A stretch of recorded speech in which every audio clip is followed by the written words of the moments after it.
como eu falei, todo dia da semana tem um coração que vai receber esse alimento, né? E é muito importante. São 80 famílias, meus irmãos. 80 famílias. Então, hoje não está fácil. Então, é isso.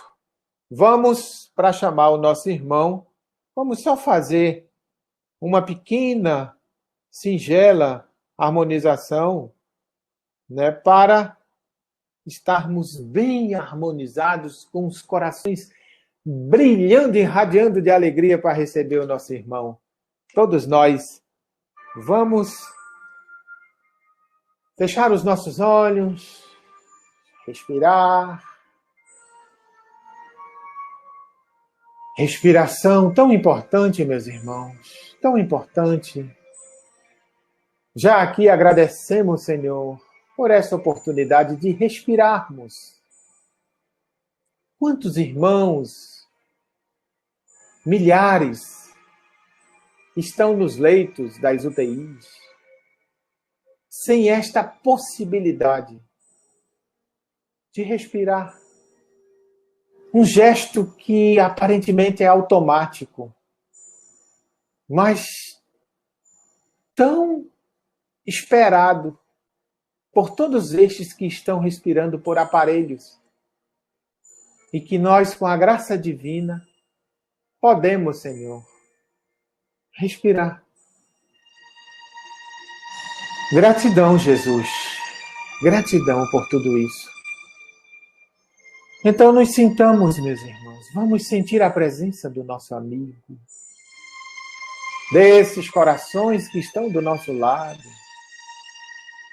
ombreando conosco, nos influenciando, trazendo essa energia de amor, de gratidão, de paz. Nos imaginemos neste campo belíssimo, de árvores frondosas, de pássaros cantando, um clima, um ambiente saudável, um perfume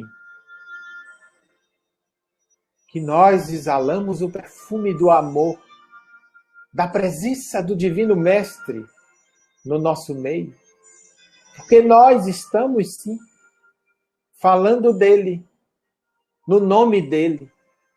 E como prometido, ele está no nosso meio. Então queremos agradecer, Jesus, por esse momento de amor, por essa paz interior.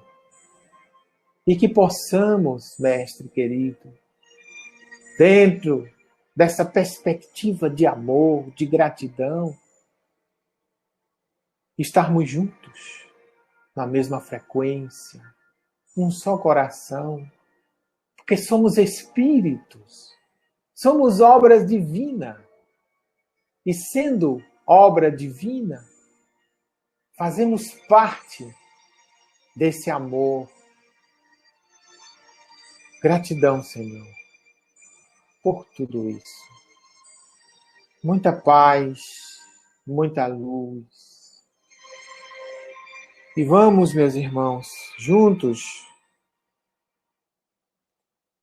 abrindo os nossos olhos, respirando suavemente, e só dizer obrigado, gratidão por tudo, por esse momento ímpar.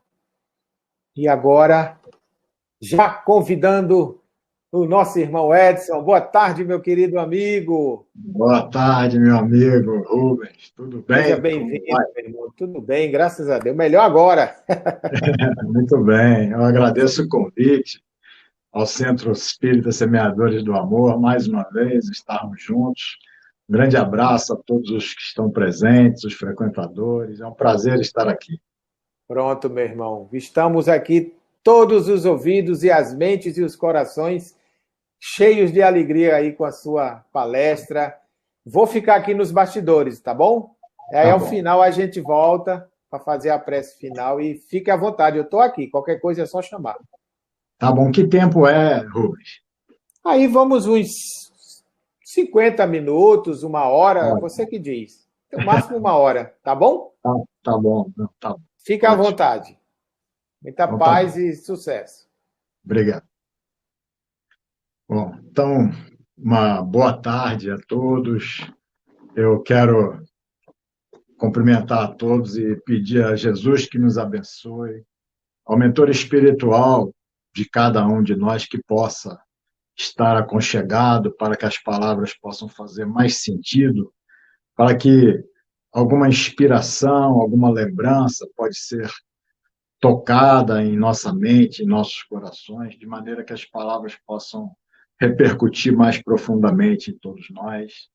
A fala de hoje é sobre a missão dos espíritas, que acredito que seja uma fala muito importante nesse momento do capítulo 20, Os Trabalhadores da Última Hora, nesse momento em que nós verdadeiramente nos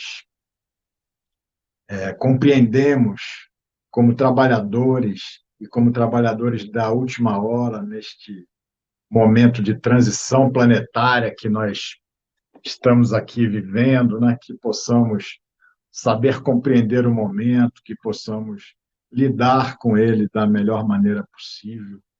Queria começar a fala falando de Hippolyte Léon Denisard Rivail. Não quero entrar nos aspectos mais profundos de quando nasceu, mas quero falar do seu currículo, porque Kardec ele elaborou um programa de cursos ordinários de física, química, astronomia, fisiologia, com pontos para os exames da Câmara Municipal de Paris e para a Faculdade de Sorbonne, acompanhando instruções especiais sobre as dificuldades ortográficas. Isso em 1849, uma obra muito estimada na ocasião e que ainda recentemente se faziam novas edições desta obra de Kardec. Ele assinava como H.L.D. Rivaio.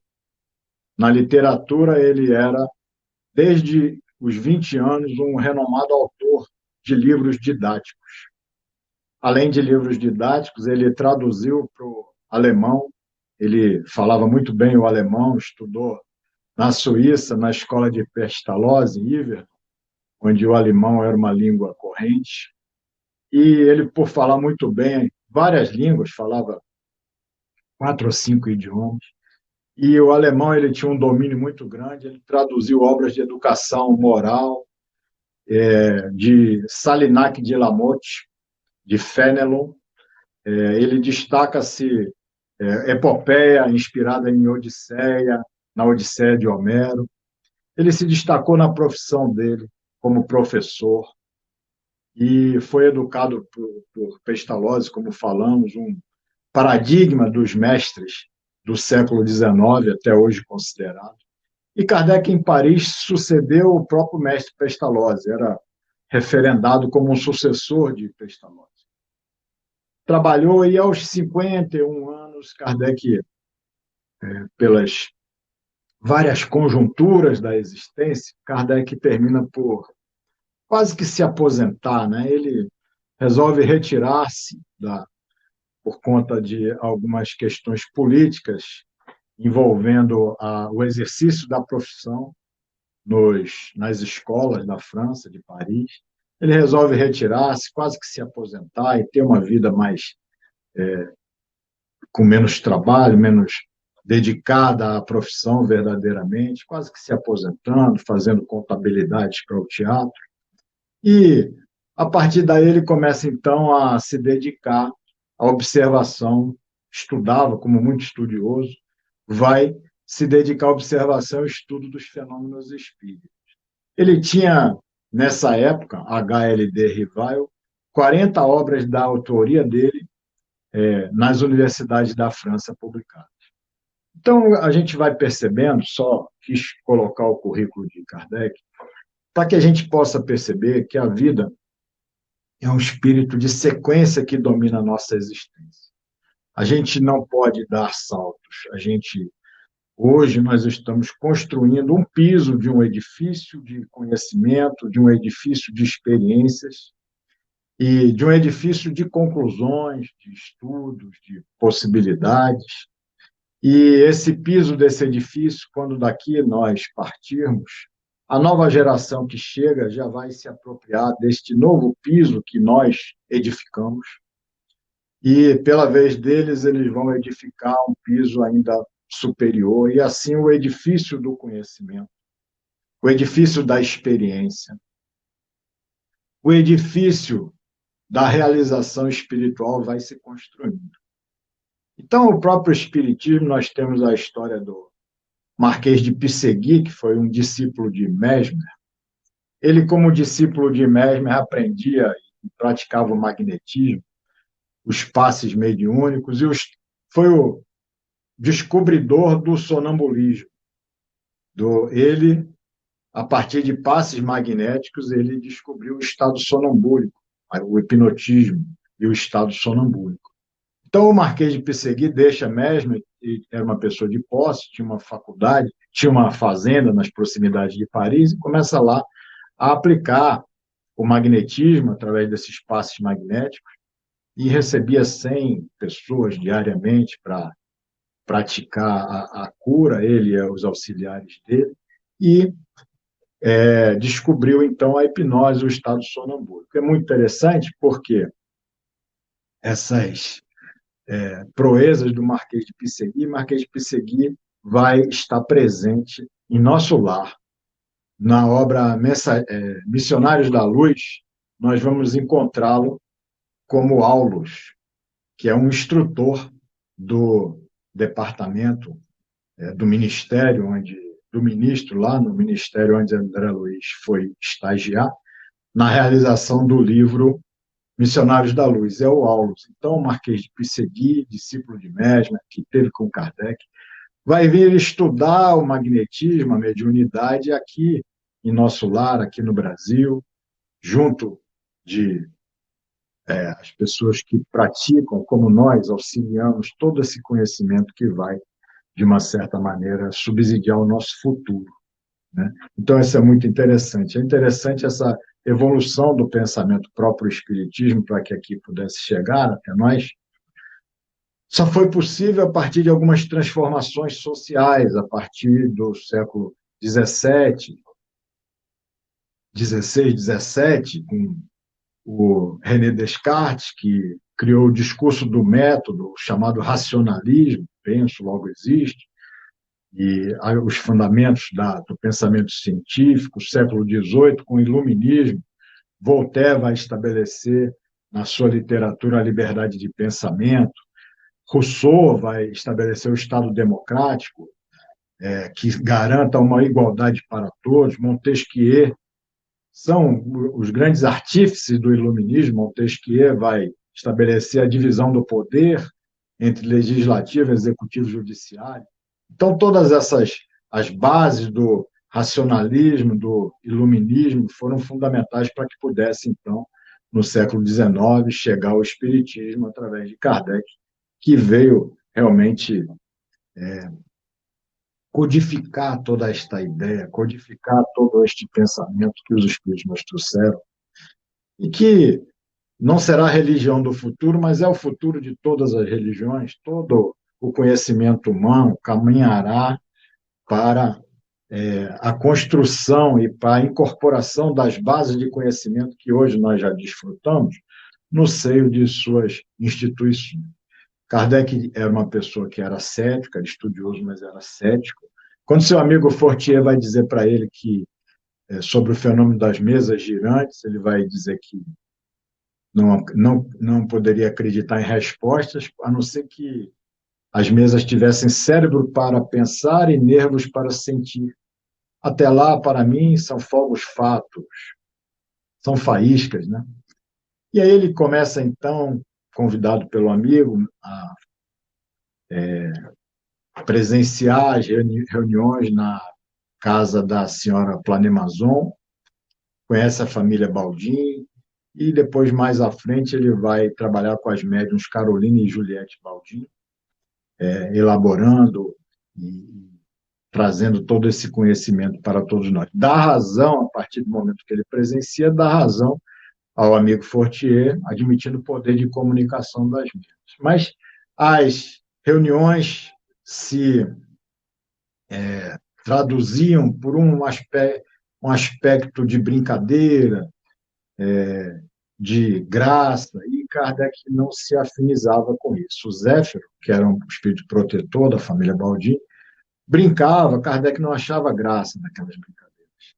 Ele estava quase desistindo de frequentar aquelas reuniões por conta da pouca efetividade que ele encontrava no resultado das reuniões, até que um romancista parisiense que tinha desencarnado 9 anos antes, estava enterrado no cemitério de Paris, Père-Lachaise, Frédéric Solier, ele se manifesta. E quando ele se manifesta, as médiuns já tinham aprendido a se comunicar a partir do fenômeno da escrita mediúnica, da psicografia. E Frédéric Solier se manifesta, escreve um conto inédito chamado Uma Noite Esquecida, através da médium Amélie, e aquilo ali realmente dá um novo incentivo a Kardec. Ele percebe, ele conheceu o romanticista, conhecia as obras dele, e a obra tinha uma consistência tão grande que uma médium de 16 anos não teria como produzir aquele resultado e produzir aquelas obras. E aí ele realmente se interessa verdadeiramente pelo fenômeno. O próprio escritor Victor Hugo, famoso no mundo inteiro, escritor reconhecido, quando faleceu na França em 1885, ele teve o seu féretro seguido por quase 500 mil pessoas. Ele também tem contato com o espiritismo, participava de sessões espíritas. A senhora Planemazon esteve na ilha onde ele estava retirado. Ele tinha saído de Paris por questões políticas e se exilado numa ilha. Ela ia lá e outras sessões eram feitas, e ele se comunicava com vários espíritos, e um espírito chamado Morte vai produzir uma comunicação para Victor Hugo em que ele vai dizer que vai convidá-lo a dar uma nova dimensão à vida e à obra dele. Muito interessante, porque isso ocorreu em 1854. 9 anos antes, a filha de Victor Hugo tinha desencarnado, ela e o marido tinham naufragado num barco, e Leopoldine, sua filha, tinha morrido, tinha causado um trauma muito grande, mas, de certa maneira, aproximado Victor Hugo do espiritismo e do conhecimento espírita. A filha Leopoldine vai escrever livros aqui, encarnada no Brasil. Antes de Divaldo, me esqueci, agora passei o nome dela, mas as psicografias de Victor Hugo aqui no Brasil. Zilda Gama vai produzir vários livros, e ela é a filha de Victor Hugo Leopoldine, que tinha desencarnado naquela época.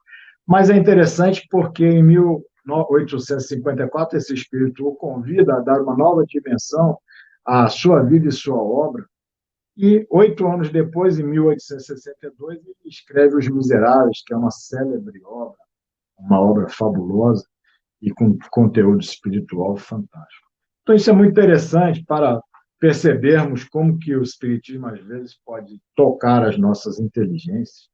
E Kardec vai ali, a partir de Solier, ele vai iniciar os estudos sérios e passa a levar para as reuniões longos interrogatórios sobre vida, morte, moral, bastidores do mundo invisível, questões cada vez menos pessoais para a tristeza da plateia de Zéfiro. E tanto que um amigo, Sardou pai, Sardou filho, eles entregam a Kardec porque reconhecem nele o intelectual, a pessoa com uma capacidade de poder realmente manejar esse conhecimento de forma a produzir uma grande obra para a humanidade. E Sardou e seu filho tinham colecionado 50 cadernos por 5 anos de perguntas e respostas, e vão entregar, então, para Kardec. Kardec vai se utilizar, então, das médias, Caroline, Juliette, as irmãs Defoe, Aliane Jaffe e várias outras. Ele saía de uma médium para outra, às vezes 2 na mesma noite, e passou a fazer um trabalho intenso, uma dedicação integral a partir desse momento, né? Então, o Livro dos Espíritos, ele imaginava que seria um livro único. Quando os Espíritos vão dizer para ele que, na verdade, ele está enganado, aquilo era o trabalho de uma vida. Não era um livro único. Tanto que ele quis colocar um pseudônimo para se afastar do HLD Rivail, que era aquele escritor conhecido já. Então, ele queria trazer a obra sem que o seu currículo pudesse pesar sobre a obra, ou que a obra tivesse seu próprio valor. O Allan Kardec, para ele, guarda uma certa significação, porque ele se considerava como quem poderia reivindicar esse nome em favor da doutrina, porque o Zéfiro tinha lhe informado que ele tinha usado esse nome quando ele era um sacerdote druida. Interessante, porque os druidas, eles se fundamentavam, a crença deles se fundamentava na imortalidade da alma, na reencarnação e na comunicabilidade dos espíritos. Bom, isso é um preâmbulo para a gente poder seguir aqui adiante, dizendo que antes de eu falar da missão dos espíritos, propriamente dito, vamos falar um pouquinho da missão do espiritismo. No capítulo 2 da Encarnação dos Espíritos, item 13, sobre o materialismo, e também no Livro dos Espíritos, na questão 148, está dito que a missão do espiritismo consiste precisamente em nos esclarecer acerca do futuro, em fazer com que possamos tocá-lo com a ponta do dedo e penetrar com o olhar, que não seja apenas pelo raciocínio, mas também pelos fatos. Porque é a realidade do futuro que aparece pelos seres de além-túmulo, descrevendo a situação que eles estão, dizendo o que fazem, contando-nos as aventuras que vivem por lá, em especial mostrando a sorte que nos reserva, segundo os nossos méritos ou deméritos, segundo as nossas ações. Isso é muito interessante. Na questão 919 também, Santo Agostinho toca sobre esse ponto para dizer exatamente isso, que o ponto de vista sobre o futuro vai fazer com que a gente tome as ações no presente de forma diferente. A forma de enxergar o futuro vai alterar o nosso comportamento presente, e dessa maneira, a principal missão, a principal função dos espíritos terem nos trazer esse conhecimento para que a gente pudesse ter, não um futuro incerto, dizer, mas um futuro onde tenhamos a base, onde saibamos qual é esse futuro e o que o futuro nos reserva, de maneira que possamos agir, que possamos viver com vistas a esse futuro, sem sermos, então, por ele surpreendidos mais à frente. Na Revista Espírita, também chamada de Jornal de Estudos Psicológicos, Revista Espírita de 1864, um padre vai fazer uma reclamação sobre os companheiros e vai dizer sobre a missão do Espiritismo, que é justamente combater a incredulidade pela evidência dos fatos, reconduzir a Deus aqueles que o negligenciavam e provar que o futuro aos que criam em nada, aqueles que acreditavam em nada. Kardec também vai dizer sobre essa teoria, esse fundamento, essa ideia do niilismo. O niilismo é você acreditar que não existe nada depois da vida humana. Kardec vai dizer que esta é a ideia que mais dificulta a humanidade. É a ideia que mais atrapalha a nossa evolução e a nossa caminhada de uma forma mais condizente com a evolução moral de todos nós. Bom, e a missão dos espíritos, a mensagem, não sei se alguém teve a curiosidade de ler, se já teve contato com essa leitura, está no capítulo 20 do Evangelho segundo o Espiritismo, Os Trabalhadores de Última Hora. É um capítulo que só tem só instruções dos espíritos. Ela o quarto item é uma mensagem de Erasto, anjo da guarda do médium. E é muito interessante porque ele vai colocar algumas coisas muito profundas. Essa mensagem dá para que possamos fazer uma palestra para cada tópico da mensagem, mas vamos tentar falar aqui aos poucos, né? Aquilo que a gente conseguir esclarecer, aquilo que a gente puder declamar do que aqui programamos, né? Ele vai dizer: não escutais o ruído da tempestade que há de arrebatar o velho mundo, ou seja, você não está vendo que já nos encontramos no mundo de transição, dessa tempestade que vai arrebatar o velho mundo? Né? Tudo vai se modificar. Novos apóstolos da crença revelada pelas proféticas vozes superiores. Olha, proféticas vozes superiores, porque realmente são espíritos de superioridade comprovada que vêm nos trazer essas mensagens. Superioridade comprovada não pelos seus nomes, pelos nomes que eles assinam, mas superioridade comprovada exatamente pelo conteúdo das suas mensagens. Então, ides e pregar, diz a mensagem, o novo dogma da reencarnação e da elevação dos espíritos, conforme tenham cumprido bem ou mal suas missões e suportado suas provas terrestres. É interessante, porque muitas pessoas falam que o Espiritismo não tem dogma. Eu creio que a gente tem esse único dogma, que é o dogma da reencarnação. Dogma é um ponto fundamental de uma doutrina religiosa. Apesar de que a ciência também tem os seus dogmas. Na ciência, eles chamam os seus dogmas de verdade científica. E tanto são dogmas que, às vezes, as verdades científicas elas caem, são derrubadas por uma nova verdade científica. Então, dogma é esse ponto fundamental de uma doutrina, de uma crença, né?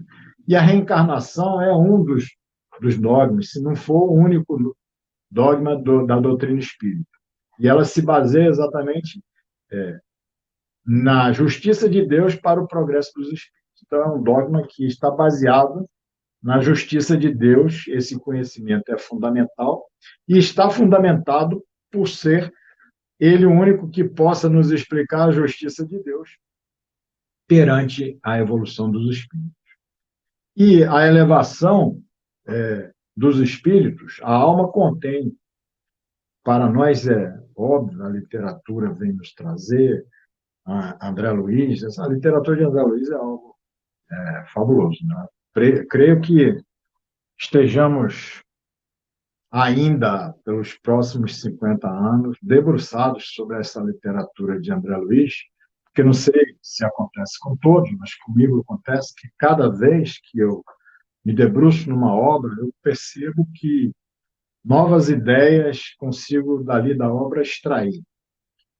Percebo que aquela obra que eu conheci, eu tomei contato com ela há 10 anos atrás, eu não tinha há 10 anos atrás potencial espiritual, capacidade psicológica de absorver conceitos que ali estavam inseridos e por eles eu passava de forma rápida e ligeira, e agora eu já consigo, mais amadurecido, mais esclarecido pelo próprio tempo, já consigo ter um contato maior. E creio que a obra é assim. Todas essas obras de Emmanuel, de André Luiz, são obras que nós vamos ainda estar sobre elas debruçados e aprofundando o conhecimento por muito tempo.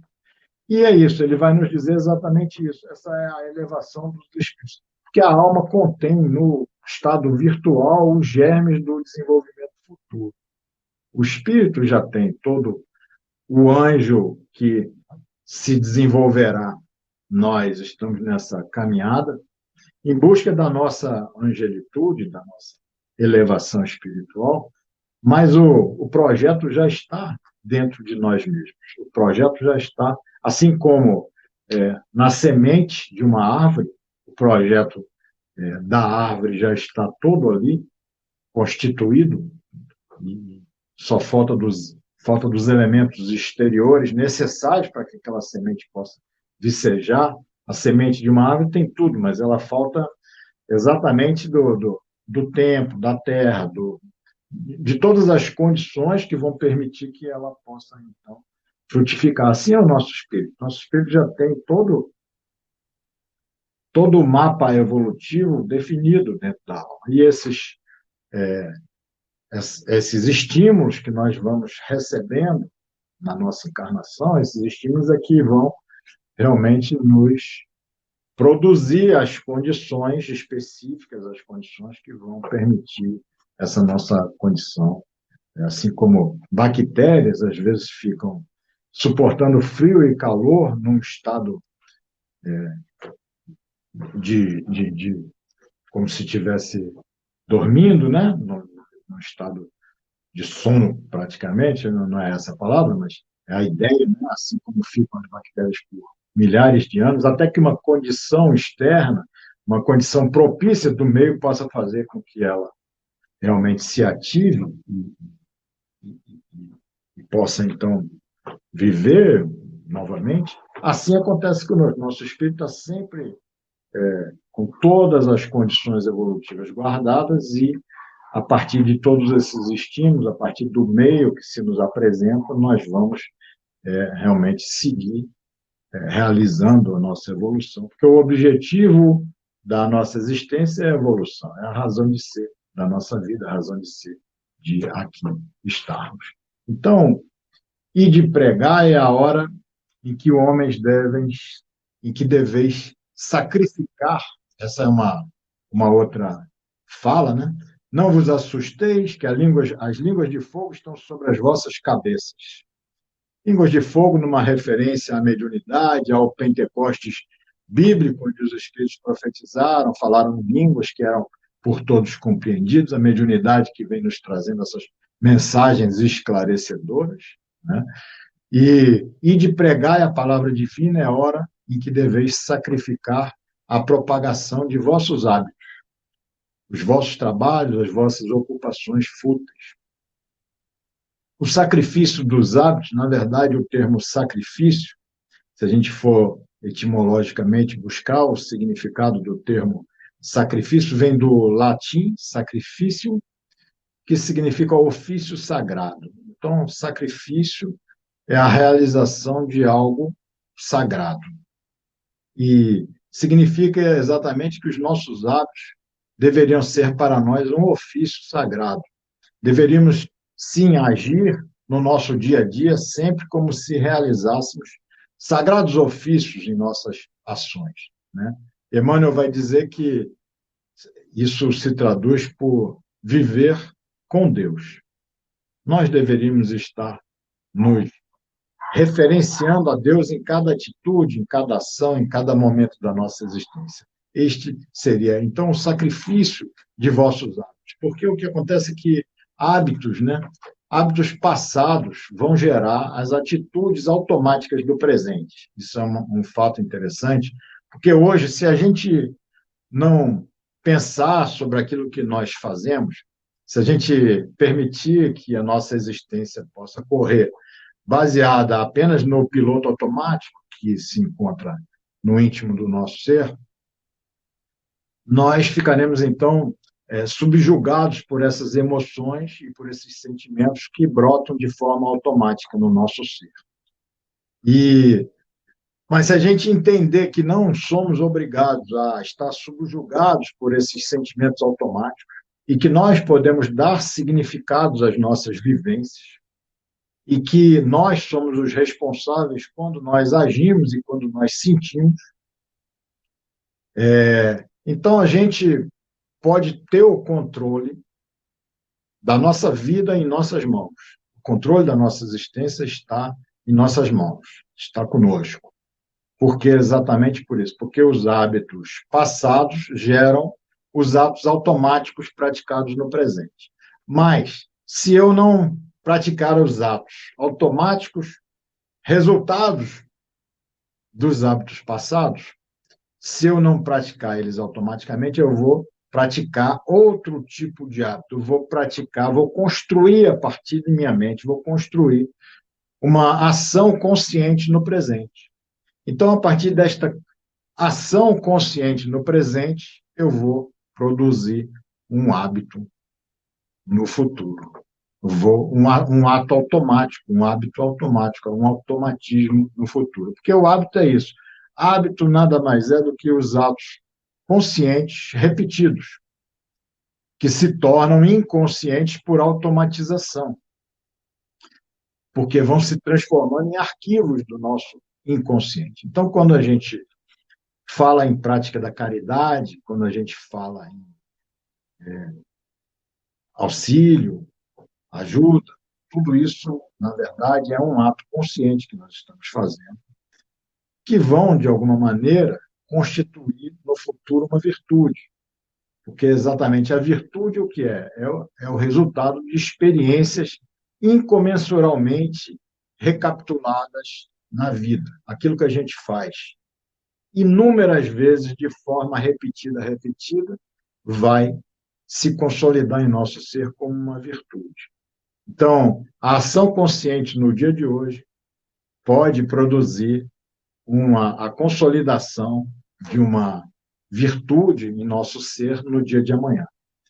É uma ação incorporada no trabalho e no esforço próprio, termina por incorporar-se como um hábito, como uma virtude de cada um de nós. Então, daí a gente vai só pincelar de que o amor é uma virtude, e virtudes e vícios são qualidades do ser efetivadas a partir do hábito. E, se queremos constituir em nosso ser o amor, só há um caminho, o caminho de repetição da prática da caridade, repetição, para que possa, então, este amor se consolidar como um hábito e como uma virtude em nosso ser. Então, nós vemos os espíritos superiores fazendo constantemente o bem, auxiliando, pacientemente, porque eles são muito inteligentes. Eles entendem que você agir no bem, você praticar a caridade, você se envolver nesta prática do amor, quem ganha, acima de tudo, é você, que você está incorporando esse sentimento de beleza dentro de si mesmo. Você está efetivando essa qualidade em si. Então, isso é muito importante. Então, é pensar conscientemente, para que a gente possa, a partir do pensamento consciente, da razão, a gente possa caminhar em direção daquilo que é a essência, daquilo que é o que nos dá realmente condição evolutiva superior, que é o sentimento, que é o amor em si, né? Então, ele vai dizer que a gente, consciente de nossa inferioridade, em face dos mundos disseminados pelo infinito. Olha como a mensagem ela é muito profunda. É muito profunda porque você vê que já fomos aqui e ali, estamos aqui novamente falando de quê? Do mundo de provas e expiações. Ele vai nos dizer exatamente isso, que a gente está consciente da nossa inferioridade em face dos mundos disseminados pelo infinito. Lançai-vos em cruzada contra a injustiça. Então, nada mais o que fazer do que colocarmos a mão na massa e trabalharmos de forma constante no bem, que é a proposta que o Espiritismo nos oferece com muita assertividade. Fora da caridade não há salvação. Então, e as línguas já se soltaram, né, sobre as nossas cabeças, abundantemente. Basta observarmos todas essas obras de lavra mediúnica que nos chegam, cada hora um espírito diferente aparece. Recentemente, Marta, através de Marcel Mariano, vem nos dedicando mensagens de beleza profunda, né?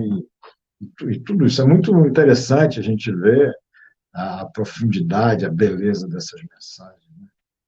E ele vai dizer na mensagem exatamente uma coisa: falareis a criaturas que não quererão escutar.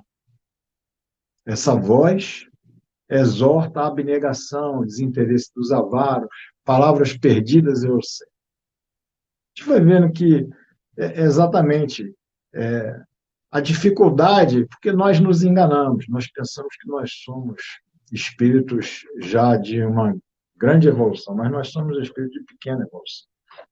Tanto é o mundo em que vivemos. Nós vivemos no mundo de provas e expiações.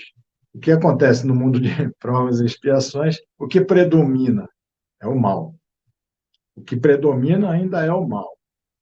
Se o que predomina fora de nós é o mal, há uma chance muito grande que o que predomina dentro de nós também seja o mal. Porque o universo fora de nós reflete o universo dentro de nós. Então, ainda vivendo no mundo de provas e expiações, a gente nós todos ainda estamos categorizados como espíritos imperfeitos. A sombra espiritual que carregamos é grande, ela persiste em todos nós.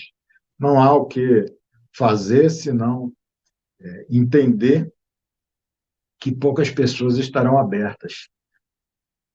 Poucas pessoas vão querer escutar essa mensagem, uma mensagem que vai propagar abstinência, vai propagar desinteresse àqueles que a ambição está, de certa maneira, como foco de existência.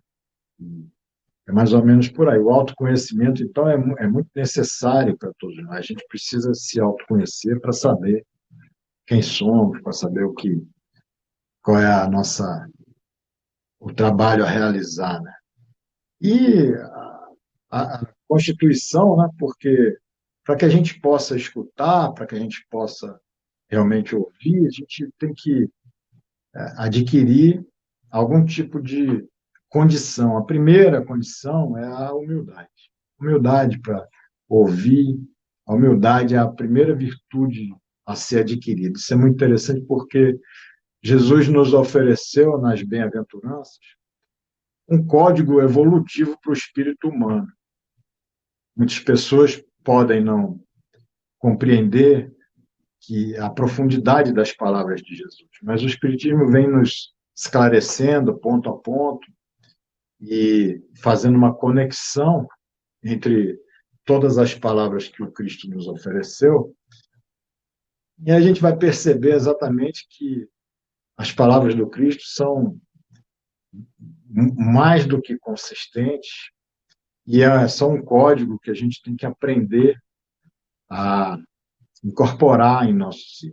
Então, quando ele diz os pobres de espírito, os humildes, deles é o reino dos céus, ele coloca como sendo a primeira bem-aventurança.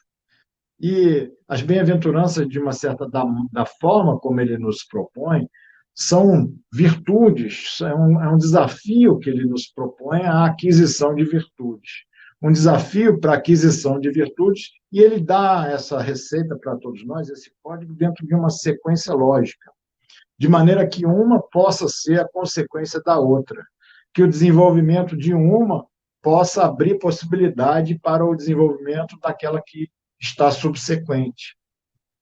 E aí a gente vai ver que quando ele diz que os pobres de espírito, os humildes, deles é o reino de Deus, como sendo o primeiro desafio que ele nos propõe, a aquisição dessa virtude da humildade, ele vai dizer, como a segunda bem-aventurança, ele vai dizer que ele vai nos propor o desafio da aflição. Supere, persevere na aflição que você vai ser consolado. É a segunda bem-aventurança, é o segundo desafio que ele nos propõe. Aí a gente vê como é que há uma concordância, há uma sequência, uma consequência uma da outra, porque se eu não desenvolver humildade, onde através da humildade eu possa reconhecer o poder de Deus, reconhecer a justiça divina, reconhecer que tudo que me acontece tem um propósito, a humildade para compreender tudo isso, eu não vou poder sofrer uma aflição, porque senão a aflição vai me desequilibrar, eu vou me revoltar com a aflição. Ela não vai, de uma certa maneira, trazer o resultado que ela deveria trazer, que é exatamente de saber suportar a dificuldade. Tem um nome específico dessa virtude que a aflição nos proporciona, que é exatamente esse, você ter a condição de suportar, a condição de você sofrer, o bem sofrer, né? Então, de uma certa maneira, é isso que é interessante. Então, a humildade, basicamente, é a primeira das... E quando ele diz que a humildade deles é o reino dos céus, exatamente por isso, porque quem adquire esta virtude da humildade tem a possibilidade, sim, de adquirir todas as outras virtudes. Deles é o reino dos céus. Se adquirir essa virtude da humildade, o caminho está aberto, está franqueado para a nossa passagem. Mas se a gente não conseguir adquirir esse desafio, passar nesse desafio da humildade, a gente não consegue achar o caminho para o reino dos céus, porque ele é a primeira condição para que a gente possa seguir em direção aos outros. Humildade vem da palavra humus, né, que significa terra fértil, rica em nutrientes, preparada para receber sementes. Né? Então, exatamente isso. A pessoa humilde, ela está disposta a aprender, a deixar brotar no solo fértil de sua alma, do seu pensamento, uma boa semente, uma boa ideia. Né? A humildade é essa, a mais nobre das virtudes, é a base, é a fundação de uma estrutura, fundação de uma casa, de um prédio que a gente está construindo, que vai possibilitar a construção das demais virtudes. E o contrário dela é exatamente o contrário da humildade, é o orgulho, que é o pai de todos os vícios. É pelo orgulho que todos os outros vícios terminam por se desenvolver no imo do ser. A mensagem vai mais ao fim perguntar como reconhecer que aqueles que transviaram. Porque ela diz, ide agradecer a Deus a gloriosa tarefa que ele vos confiou. Mais atenção. Entre os chamados para o Espiritismo, muitos transviaram, reparai, pois, o vosso caminho e seguir a verdade. Então, e aí pergunta, como reconhecer aqueles que se transviaram? Eu acho que as dissensões, vou só fazer um parêntese aqui, as dissensões dentro do Espiritismo são muito profícuas, elas nos auxiliam muito, auxiliam demais a doutrina. Todo centro espírita que as pessoas têm dificuldade, que brigam, é, é uma bênção para o espiritismo, porque diferente de outras denominações, quando as pessoas têm algum tipo de divergência, funda uma nova igreja, uma nova seita. Dentro do espiritismo, não. Quando as pessoas têm uma divergência dentro de uma casa espírita, continua o espiritismo com todos os seus fundamentos, continua a codificação, continua Allan Kardec, e se multiplicam as casas, se cria uma nova casa. Isso é uma bênção para todos nós. Né? Então, é muito interessante a gente fazer essa análise, porque a maneira como a gente vai, de certa maneira, o aparente mal pode produzir um grande bem. Então, como reconhecer? E a resposta é muito simples, reconhecer pelos princípios da verdadeira caridade que ensinarão e praticarão.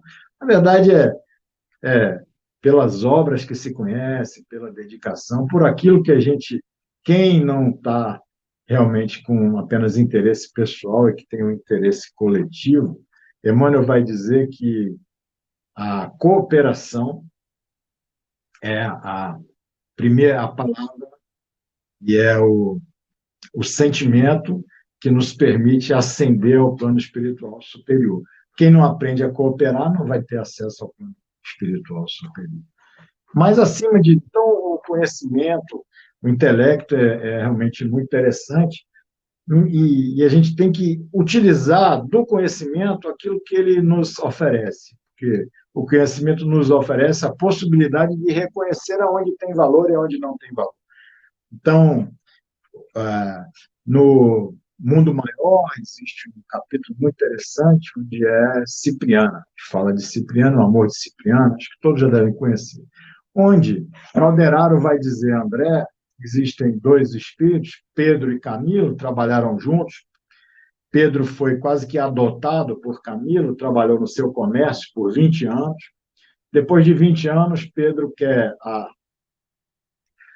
quer uma indenização para seguir a vida dele. Pelos 20 anos de trabalho, Camilo vai dizer que não, que criou ele desde pequeno, que não devia nada a ele. Aí vão ter uma discussão e Pedro vai assassinar Camilo e vai tomar no cofre aquilo que ele entende como sendo a sua indenização vai entregar o resto para a esposa de Camilo, vai auxiliar, ele, de uma certa maneira, se esvai do crime, que ele vai para casa, volta no dia seguinte como se não tivesse nada, como se tivesse chegado lá, chama a polícia, tudo aquilo, e consegue ficar livre aos olhos da lei humana, consegue ficar livre do crime que cometeu, atende a esposa, passa os livros de contabilidade, faz tudo e vai seguir a vida dele, segue a vida dele, mas a consciência dele não fica livre. Porque a gente se vê livre da lei humana, mas não fica livre da nossa própria consciência.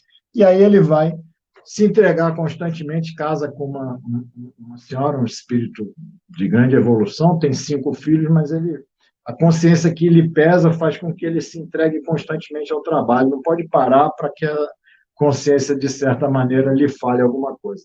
E a consciência lhe pesando também é o próprio espírito de Camilo, que ao desencarnar começa a se insidiar sobre Pedro, como se fosse um musgo que tivesse, de certa maneira, crescendo no seu ser. Ele, depois de 20 anos, se entregando constantemente ao trabalho, sem uma pausa e sem confessar aquele crime que tinha perpetrado, porque aquilo podia, de uma certa maneira, aliviar, depois ele cai doente e André Luiz e Calderaro encontram ele nessa condição, os dois cérebros, de certa maneira, unidos, como se fosse uma coisa só. E André Luiz quer auxiliar, pensa em auxiliar, e Calderaro vai dizer, não, André, espera, calma aí, porque nós não podemos fazer nada. O conhecimento auxilia por fora, mas o amor socorre por dentro. Nós falaríamos em vão, não adianta conversar com eles, porque nós não sabemos amá-los como nossos filhos, nossos irmãos. Para eles, na verdade, são para nós, que somos espíritos de raciocínio algo avançado, mas de sentimentos menos sublimes, eles são apenas para nós infortunados, infelizes. Eles não nos tocam o coração. Mas aqueles que amam realmente tocam o coração e têm um poder de alterar. E aí surge Cipriana no processo, Cipriana vai atender. Logo na chegada dela, André Luiz se emociona.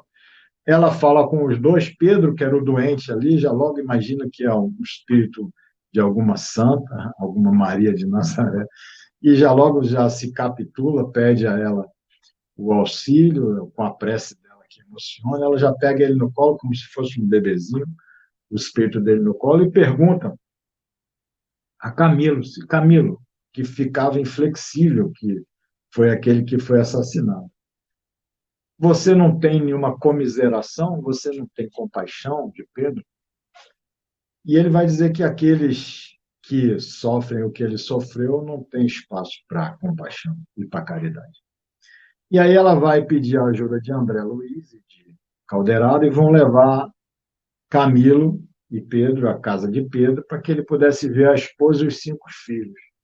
Onde ela vai dizer a Camilo, veja só, nesses 20 anos, com a consciência lhe pesando em Pedro, ele tem constituído uma família, tem trabalhado, está criando 5 crianças. E você, o que tem feito nesses 20 anos? Então, é muito importante que a gente entenda nessa lição, as palavras dela parecem duras, mas ela fala com amor, o amor de mãe que sabe tocar nas fibras daquele espírito. Então, é importante que a gente possa entender o que nós estamos produzindo. Nós estamos parados, como o Camilo, em alguma dor, em alguma dificuldade. Vamos tentar reparar as nossas dificuldades, vamos trabalhar. O trabalho desenvolve o amor como virtude dentro de nós. Bom, aí, de certa maneira, ela se coloca com ele, fala algumas palavras de intensa beleza que ele acaba capturando, porque ele sente nela um amor de uma verdadeira mãe, como se fosse uma mãe que o amasse profundamente. Ele acaba capturando e vai dizer para ela, mãe do céu, libertai-me das minhas paixões. E Calderaro finaliza esse capítulo dizendo para André que o coração que ama está cheio de poder renovador. Então, a gente pode entender toda essa doutrina, toda essa ideia de futuro, toda essa missão dos espíritas, como tudo isso como apenas uma condição para que possamos, a partir dos ensinamentos, a partir dos exemplos, a partir da literatura, a partir de tudo isso, algo que nos possa facilitar o caminho evolutivo para que a gente possa realmente, de nossa parte, saber trabalhar na aquisição de virtudes, incorporando virtudes em cada um de nós. A doutrina espírita não pode ser aprendida de um lapso, ela requer sempre muito tempo e muita reflexão para que ela possa ser incorporada em todos nós. Mas a gente pode aprofundar os estudos para conhecê-la, e porque a gente só ama aquilo que a gente conhece, então aprofundar um pouquinho os estudos para conhecê-la. E o Espiritismo ele é um gigantesco oceano, e nós, os espíritas, estamos ainda na praia desse oceano. Eu agradeço a vocês a oportunidade, espero que possa ter contribuído, que Jesus nos abençoe, que possamos seguir em frente com paz e com muita esperança de trabalho em nossa frente. É isso aí, meu irmão. Nós que agradecemos essa brilhante apresentação.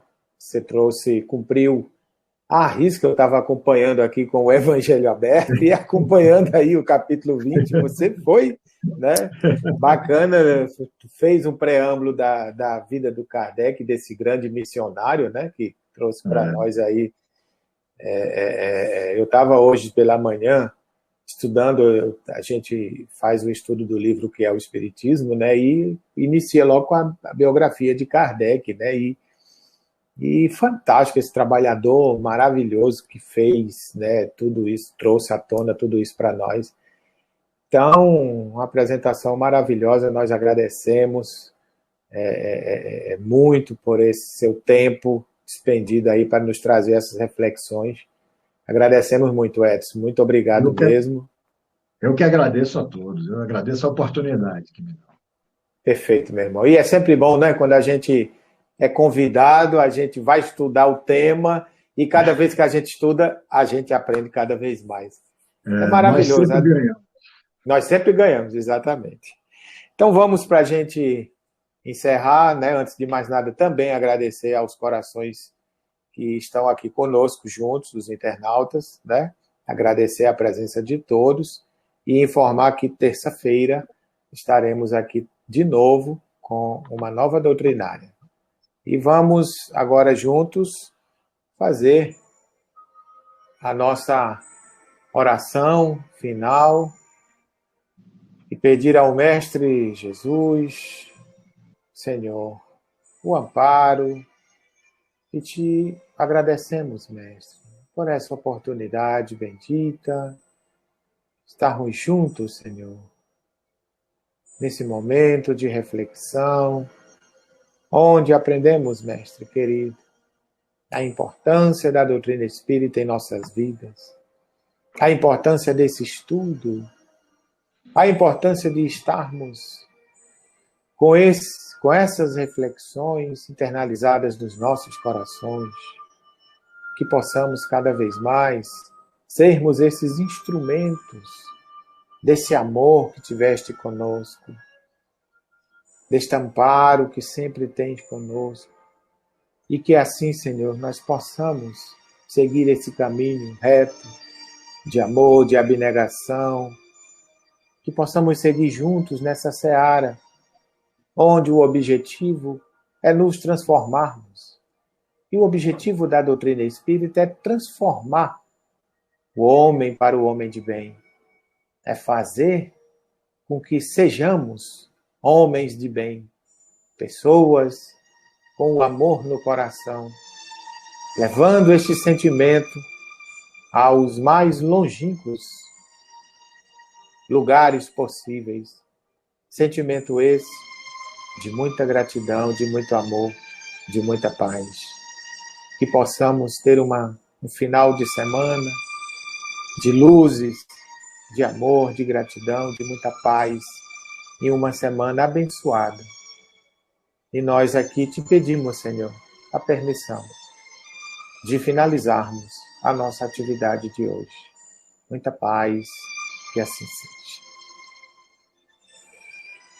Edson, meu irmão, gratidão, meu irmão, muito obrigado, viu? Fica com Deus. Um abraço. Fica com Deus também. Um grande abraço. Muita paz. Muita paz.